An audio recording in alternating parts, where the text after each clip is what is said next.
Today we observe the Feast of the Trinity, Father, Son and Holy Spirit.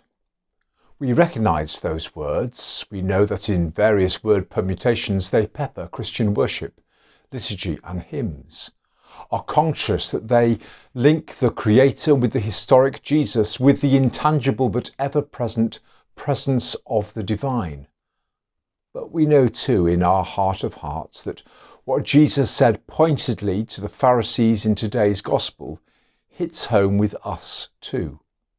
We are aware of various attempts to explain the Trinity, the three-loaf cleaver, the ice, water, steam image, the husband, father, child, but we will have heard, hopefully, preachers dismiss these as inadequate and or heretical, which leaves us none the wiser. And yet we know, for all our lack of comprehension, that this Trinity thing is somehow at the heart of the faith we profess. Jesus is more than a great teacher. The creation is more than atoms and emotions. Our spiritual experience are more than mere feelings. Perhaps that's the clue. More than.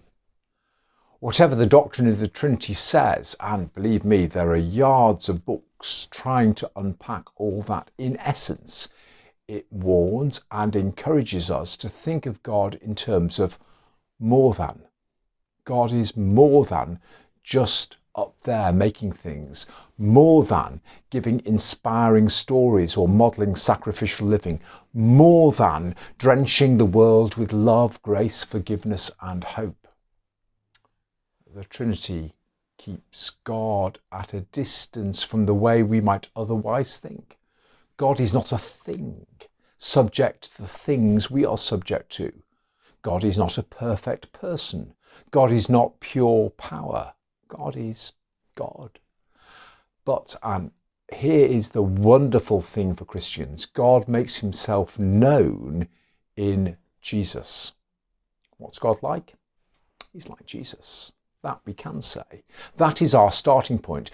That is what we can tell our friends.